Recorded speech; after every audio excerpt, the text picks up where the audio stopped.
wabarakatuh.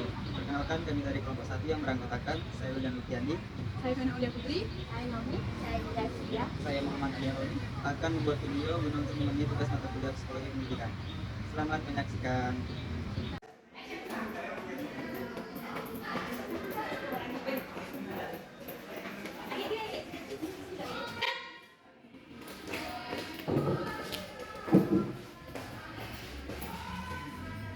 Assalamualaikum. Kan sudah di situ aja. Assalamualaikum.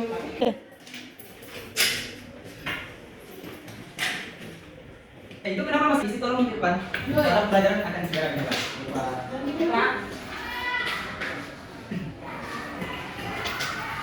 Oke. Sebelumnya ada yang sudah tahu saya siapa? Belum Pak, belum Pak.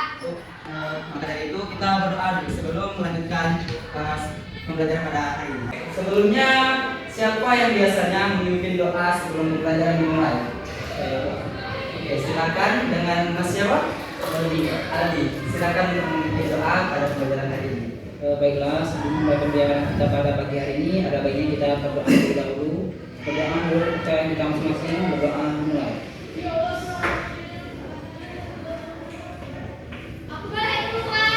selesai.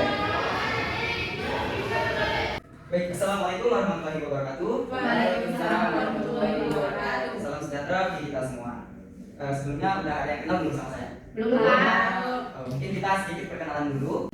Baik, saya di sini untuk menggantikan Pak Andre yang sedang berhalangan hadir dalam pertemuan kali ini. Perkenalkan, nama saya Wildan Rupiandi. Asal saya dari Kota Jambi, beralamat di dekat SMP Negeri 4 Kota Jambi. Kemudian status saya masih belum menikah. Mungkin itu saja yang bisa saya sampaikan, karena yang lain-lain itu mungkin sudah ditanyakan. Dengan siapa? Saya belum Aldi. Saya belum absen. Aldi ya? Iya Pak. Oke, Aldi hadir. Yuk bisa bertanya Pak, yang itu sistem pembelajarannya seperti apa ya? Oh, mungkin sistem pembelajaran ini nanti saya jelaskan lebih rinci. Mungkin untuk sekarang ini kita hanya perkenalan terlebih dahulu. Tentang perkenalan saya tadi, apakah ada yang ingin ditanyakan barangkali? Sudah jelas Pak. Sudah jelas? Baik. Untuk selanjutnya mengenai sistem pembelajaran di kelas. Kalau saya sih cukup simpel. Dispensasi waktu telat dalam masuk kelas itu 15 menit. Itu pun kalau alasannya jelas. Kemudian di kelas itu berpakaian rapi dan sopan. Minimal kayak Mas Adi ada kerannya gitu ya. Kemudian dalam pembelajaran di kelas saya suka siswa yang aktif. Nah, nanti kalau memang semuanya aktif, saya akan beri nilai plus. Karena di sini saya menggantikan Pak Andre yang hanya sementara. Kemudian sistem pembelajaran di kelas pun kita sesuaikan nanti dengan materi pembelajaran. Kemudian apa lagi ada yang ditanyakan? Sudah? Cukup Pak. Baik. Apa kabar di sebelumnya? Baik Pak. Baik, alhamdulillah. Tadi pagi ada nggak yang sudah sarapan? Belum. Sarapan? Pak. Minimal sarapan dulu lah sebelum belajar. Nanti perut kalian kosong, kalian nggak fokus belajar. Nah, terus baik. Sekarang ini sedang berlangsung SEA Games di Kamboja. Apakah ada yang ikuti teman-teman semua? Enggak. Tidak ikuti. Jauh Pak. Yang bisa nonton di TV gitu. Oh. Dan itu banyak loh atlet-atlet dari Indonesia mendapatkan medali emas. Ya. Ada yang tahu cabang lomba apa ya? Poli. Poli putra atau putri? Putra. Kemudian apa lagi? Renang Pak, Ada kalau renang putri yang juara 1. Kita bilang ada topik-topik atau isu-isu yang sedang kontroversial dalam SEA Games. Nah, sebelumnya dengan Pak Andre kemarin apa yang sudah dipelajari? Batasnya sampai mana? Baik Pak. Silakan siapa namanya? Tiga. Nah, teman-teman kalian semua harus seperti Indah, aktif dalam mengungkapkan pendapat biar dapat nilai. Baik Sekarang Pak. Kemarin sama Pak Anda data nantinya tentang tahapan penelitian sejarah Pak. tahap penelitian sejarah. Tahap penelitian sejarah. Terdapat berapa tahap? Ada 4 tahap Pak. 4 tahap. Sebutkan yang pertama. Yang pertama heuristik, yang kedua kritik sumber, yang ketiga interpretasi, yang keempat history. Oke, betul sekali teman-teman. Jadi dalam tahap pengumpulan sumber itu ada 4 tahap jika kita ingin melakukan penelitian. Yang pertama heuristik. Nah, apa itu heuristik? Ada yang bisa jawab? Katanya sudah dipelajari kemarin. Ayo, Saya Pak. silakan. Siapa tadi? Elisa Pak. Oke, bisa. Nah, jadi heuristik itu adalah tahapan pengumpulan sumber. Tahap pengumpulan sumber. Ya Pak. Itu aja. Ya Pak. Oke, yang lain?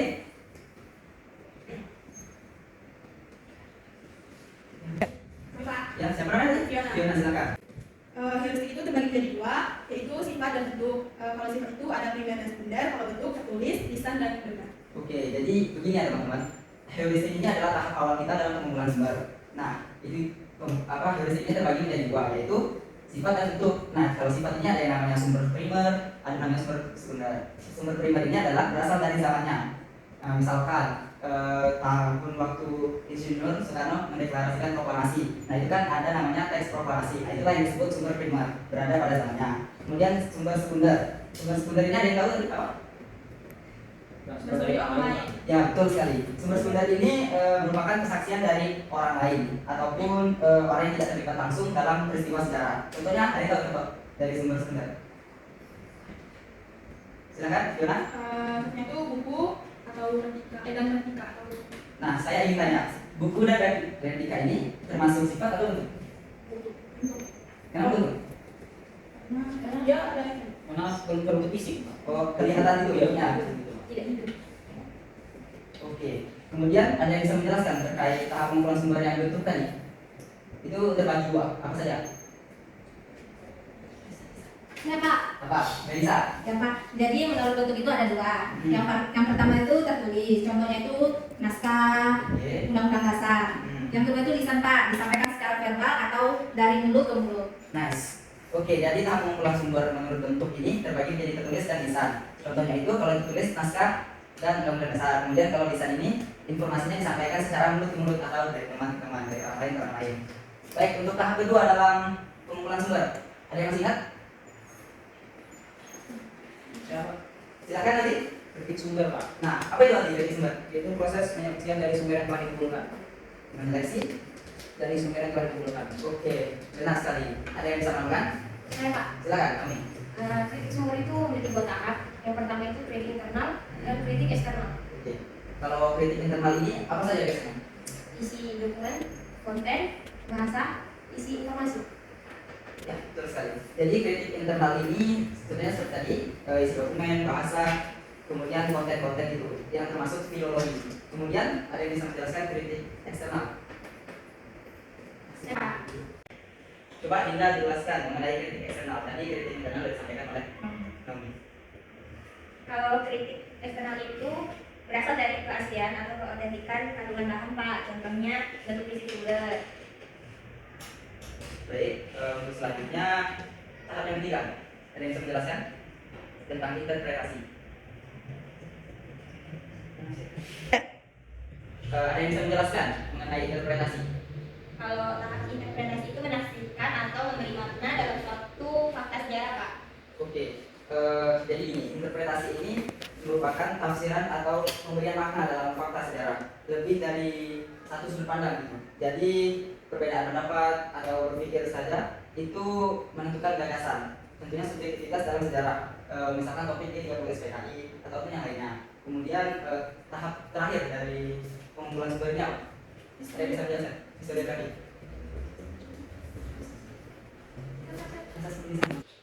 Silakan. yang tadi itu historiografi, artinya itu proses penulisan sejarah. Oke, jadi setelah kalian menentukan sumber-sumber tadi, mulai dari heuristik, kritik sumber, interpretasi, kemudian sampai dari tahap terakhir yaitu historiografi, yaitu proses penulisan hasil dari kritik sumber tadi itu. Baik, selanjutnya saya akan membahas mengenai materi. Ada yang tahu materi apa?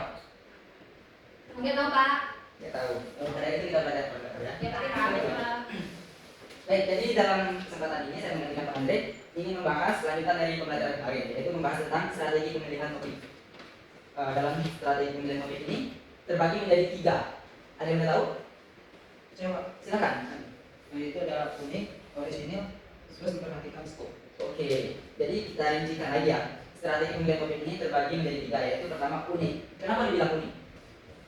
Karena berbeda Pak. Oke, 1 karena berbeda, yang lain menarik. Apa yang menarik?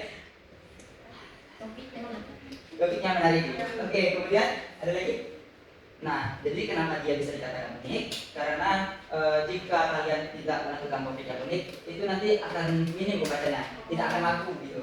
Jadi kalian harus menentukan topik itu secara unik agar orang-orang mau membaca.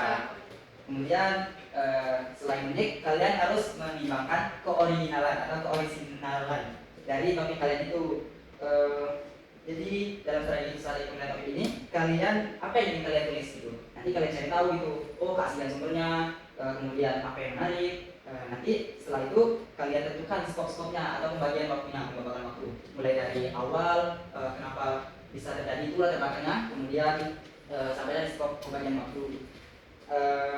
Kemudian dalam strategi pemilihan topik ini, yaitu kita pertama kali menetapkan permasalahan atau topik, baru kita bisa menentukan judul.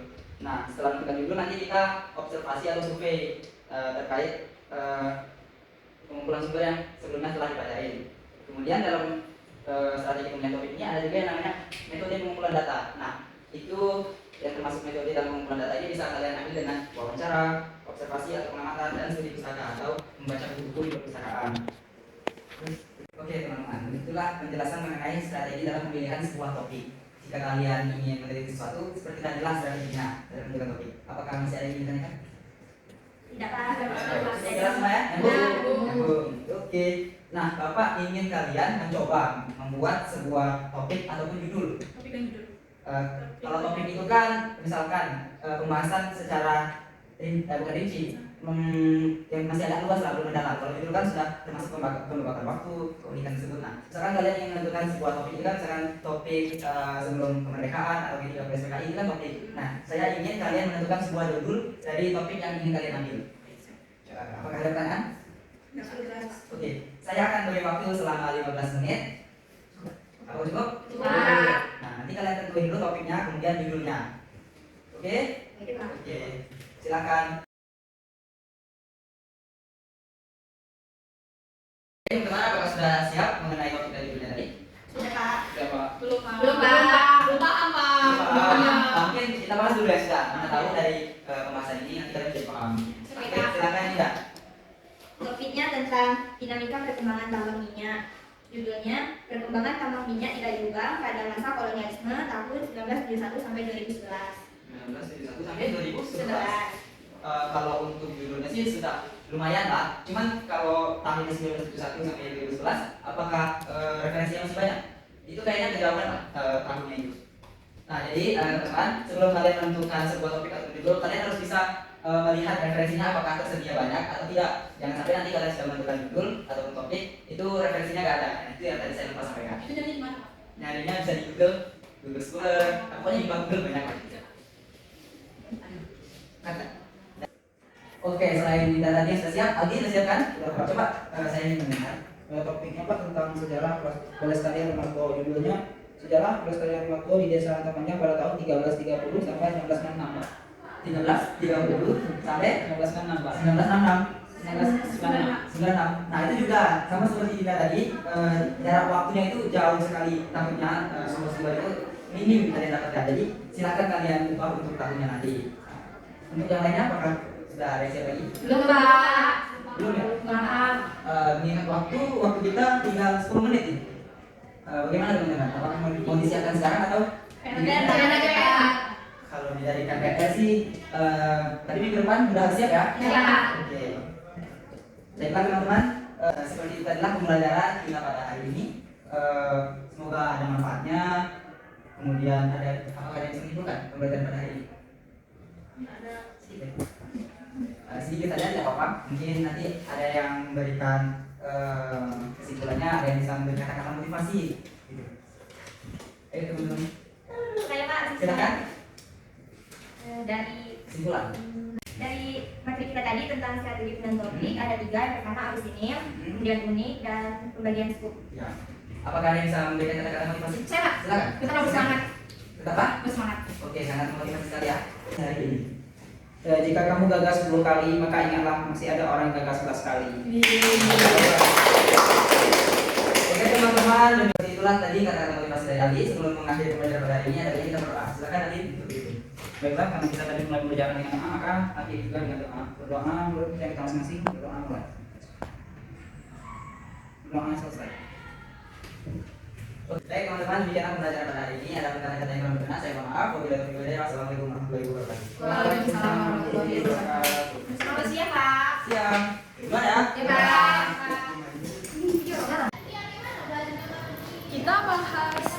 dosen dari Pak Julian kemarin yuk. Dia juris itu lu paham? Dia paham. Jadi kita juga masih salah. Gimana? Terus gimana kita mau bahas? Di sini aja nggak sih? Tapi Dari sini aja. Itu aja ya.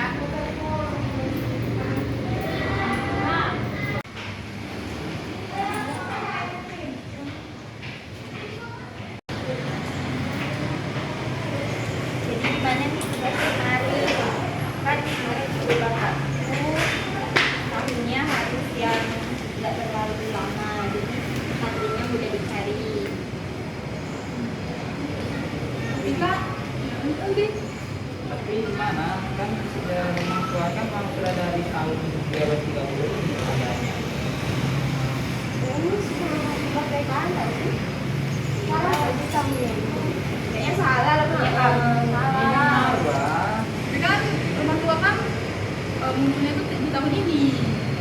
sudah ada. Iya. Ya, Kalau mau dibaca bisa. bisa mungkin kita cari buat aja, dimudahkan ya tanggal mungkin jadi 16 berapa gitu kan biar gampang cari materi-materinya. Tapi nanti nggak sesuai. Kan kenapa kita bahas aja, mungkin buat aja gitu sejarah misalnya yang rumah tua di desa umumnya pada tahun 1960 sampai 1996. Jadi kita bahasnya dari 1990 sampai 1996 aja. Terus bahas yang tahun 30. Jadi kita ambil Referensinya ada. ada mungkin kalau kita cari yang lebih atau tahun baru kan mudah carinya. Jadi kan harus kita bahas dari 30 sampai 1996. Jadi kan kita cukup ganti aja. Kita mau bahas apa kan? Jadi 1990 sampai 1996 itu aja biar gampang kan. Atau 1996 sampai 2023 sekarang kan bisa juga Bang tuh. ada ya rumah tua sekarang Itu sekarang. kan misalnya rumah tuanya masih ada itu kan mungkin juga mungkin kalau dibahas lagi Bakal kan ada.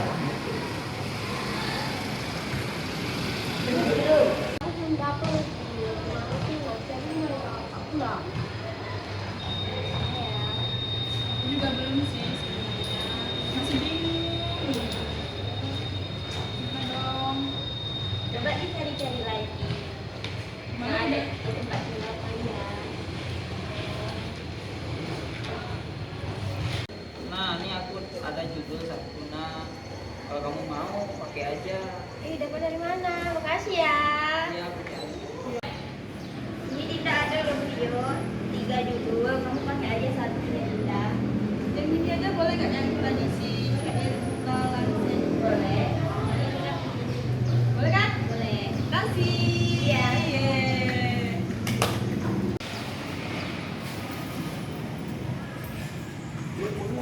Ayo.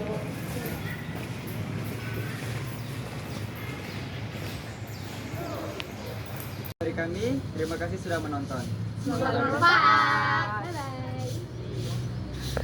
Nah.